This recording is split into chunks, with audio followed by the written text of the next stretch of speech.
ಮೈ ಮೇಲೆ ದೇವರು ಬರುತ್ತೆ, ಕ್ಯಾನ್ಸರ್ಗೆ ಚಿಕಿತ್ಸೆ ಕೊಡಿಸ್ತೀನಿ ಅಂತ ಹೇಳಿ ದೇವರು ಬಂದಂತೆ ನಟಿಸಿ ಖತರ್ನಾಕ್ ಒಬ್ಬ ಲಕ್ಷ ಪೀಕಿರುವಂತ ಆರೋಪ ಕೇಳಿಬಂದಿದೆ. ಸಾಲ ಕೊಡಿಸೋದು ಅವನೇ, ಆನಂತರ ಯಾಮಾರಿಸೋದು ಕೂಡ ಅವನೇ. ಬೆಟ್ಟದಲ್ಲಿ ಪೂಜೆ, ಅಮಾವಾಸ್ಯೆಗೆ ಅಂತ ಹೇಳಿ ಹೋಮ, ಹೀಗೆ ಬಣ್ಣದ ಕಥೆಯನ್ನ ಕಟ್ತಾನೆ, ಹಣವನ್ನ ದೋಚ್ತಾನೆ. ಹೀಗೆ ಮಂಜುನಾಥ್ ಎನ್ನುವರಿಗೆ ಈತ ಲಕ್ಷ ರೂಪಾಯಿ ವಂಚನೆ ಮಾಡಿದ್ದಾನೆ ಅನ್ನುವಂಥ ಆರೋಪ ಕೇಳಿಬಂದಿದೆ. ತಂದೆಯ ಕ್ಯಾನ್ಸರ್ನ ಗುಣಪಡಿಸುವುದಾಗಿ ವಂಚಿತ ಮಾದೇಶ್ ದೋಖಾನ ಮಾಡಿದ್ದಾನೆ. ಬರೋಬ್ಬರಿ 7 ಲಕ್ಷ ರೂಪಾಯಿ ಹಣವನ್ನ ಮಾದೇಶ್ ಪೀಕಿದ್ದಾನೆ ಎನ್ನುವಂತ ಮಾಹಿತಿ.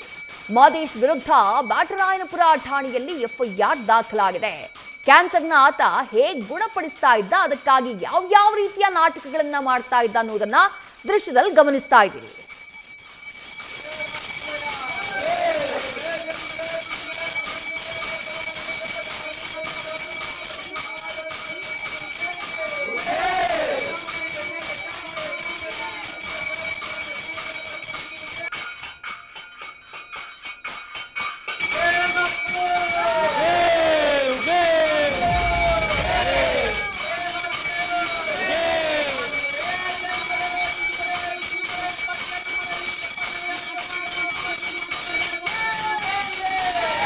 ದೃಶ್ಯದಲ್ಲಿ ಗಮನಿಸ್ತಾ ಇದ್ದೀರಿ, ಪೂಜೆ ಪುನಸ್ಕಾರವನ್ನ ಮಾಡ್ತಿದ್ದಾನೆ ಆರೋಪಿ ಮಾದೇಶ.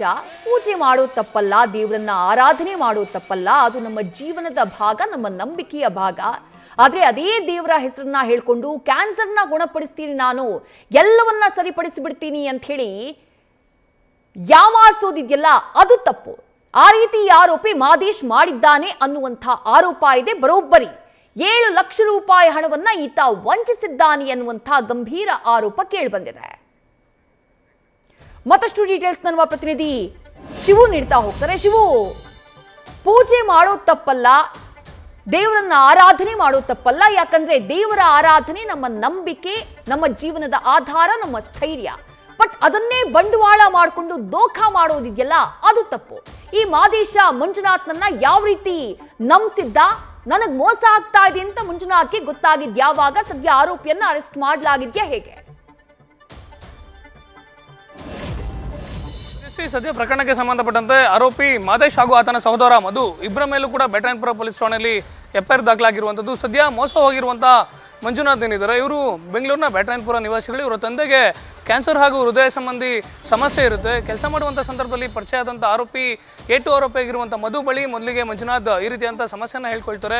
ತಂದೆ ಕಾಯಿಲೆಯಿಂದ ಬಳಲ್ತಿದ್ದಾರೆ, ಎಷ್ಟು ತುಂಬಾ ಕಷ್ಟ ಇದೆ, ದುಡಿಯೋ ಹಣ ಎಲ್ಲ ಅವರ ಚಿಕಿತ್ಸೆಗೆ ಹೋಗ್ತಾ ಇದೆ, ಏನು ಮಾಡಬೇಕು ಅಂತೇಳಿ ಗೊತ್ತಾಗ್ತಿಲ್ಲ ಅಂತೇಳಿ ಮಧು ಬಳಿ ಹೇಳ್ಕೊಂಡಂಥ ಸಂದರ್ಭದಲ್ಲಿ ಆರೋಪಿ ಮಧು ಏನಿದ್ದಾನೆ, ನಮ್ಮ ಅಣ್ಣ ಮಾದೇಶ್ ಅಂತೇಳಿ, ಇವ್ರ ಮೈ ಮೇಲೆ ದೇವ್ರು ಬರುತ್ತೆ. ಪ್ರತಿ ಅಮಾವಾಸ್ಯೆ ಹಾಗೂ ಪೌರ್ಣಮಿಗೆ ಮಾದೇಶ್ವರ ಬೆಟ್ಟದಲ್ಲಿ ಪೂಜೆಯನ್ನು ಮಾಡ್ತಾರೆ. ಒಂದ್ಸಾರಿ ನೀವು ಪೂಜೆ ಮಾಡಿಸಿದ್ರೆ ನಿಮ್ಮ ತಂದೆ ಸಂಪೂರ್ಣವಾಗಿ ಗುಣಮುಖರಾಗ್ತಾರೆ ಅಂತೇಳಿ ನಂಬಿಸ್ತಾನೆ. ಜೊತೆಗೆ ಪೂಜೆ ಮಾಡಿಸ್ಲಿಕ್ಕೆ ಸುಮಾರು 50,000 ಹಣ ಬೇಕಾಗುತ್ತೆ ಅಂತೇಳಿ ಮೊದಲಿಗೆ ಮಧು ದುಡ್ಡು ಕೊಟ್ಟಿರುವಂಥ ಮಂಜುನಾಥ್ ಅವ್ರಿಗೆ ಹೇಳುವಂಥದ್ದು. ಮತ್ತೊಂದು ಕಡೆ ಇದೇ ಆರೋಪಿ ಮಧು ತಮ್ಮ ಅಣ್ಣನ ಬಳಿ ಬಂದು ಹೇಳ್ತಾನೆ, ಅಂದರೆ ಪ್ರಮುಖ ಆರೋಪಿ ಮಾದೇಶ್ ಬಳಿ ಇವರ ತಂದೆ ಮಂಜುನಾಥ್ ಅವರ ತಂದೆ ಈ ರೀತಿಯಂಥ ಕಾಯಿಲೆ ಇದೆ, ಇವನ ಬಳಿ ಹಣವನ್ನು ತಗೊಳ್ಬೋದು ಅಂತೇಳಿ. ಆದರೆ ಇಲ್ಲಿ ಇನ್ನೊಂದು ವಿಚಾರ ಗಮನಿಸೋದಾದ್ರೆ ವಿದ್ಯಾಶ್ರೀ, ಆರೋಪಿಗಳು ಹಣ ಇಲ್ಲ ಅಂತ ಹೇಳಿದ್ರು ಕೂಡ ಬಡ್ಡಿಗೆ ಹಣವನ್ನು ಕೊಡಿಸ್ತಾರೆ. ಪೂಜೆ ಮಾಡ್ಲಿಕ್ಕೆ 50,000 ಹಣ ಆಗುತ್ತೆ. ಹೀಗಾಗಿ 50,000ನ ಇದೇ ಆರೋಪಿಗಳು, ಹಣ ಪಡ್ಕೊಂಡಿರುವಂಥ ಆರೋಪಿಗಳಾದಂಥ ಮಾದೇಶ್ ಹಾಗೂ ಆತನ ಸಹೋದರನೇ ಮಧು, ಅಣ್ಣ ತಮ್ಮದಿರ ಮೇಲೆ ಎಫ್ಐಆರ್ ಆಗಿರುವಂಥದ್ದು. ಅಣ್ಣ ತಮ್ಮದಿರು ಇವರೇ ದುಡ್ಡನ್ನು ಕೊಡಿಸ್ತಾರೆ, ಇವರೇ ಬಡ್ಡಿ ಕೊಡಿಸುವಂಥದ್ದು. ಜೊತೆಗೆ ಪೂಜೆ ಮಾಡಿಸಿವಿ ಅಂತೇಳಿ ಮಾದೇಶ್ವರಂ ಬೆಟ್ಟಕ್ಕೆ ಕರ್ಕೊಂಡು ಹೋಗ್ತಾರೆ, ಅಲ್ಲಿ ಪೂಜೆ ಮಾಡಿಸ್ತಾರೆ, ನಿಮ್ಮ ತಂದೆ ಹುಷಾರಾಗ್ತಾರೆ ಅಂತೇಳಿ ಹಂತವಾಗಿ ಸುಮಾರು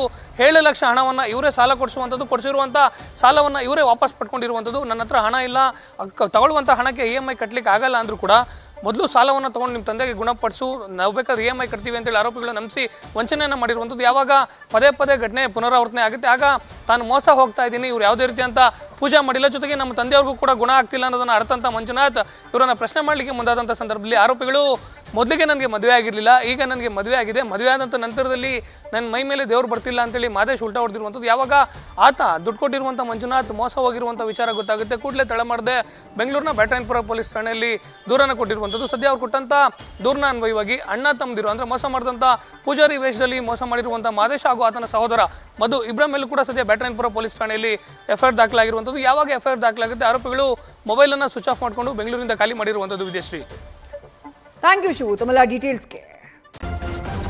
ನ್ಯೂಸ್ ಫಸ್ಟ್ ನಿರ್ಭೀತಿಯಿಂದ ನಿಮ್ಮ ಪರವಾಗಿ.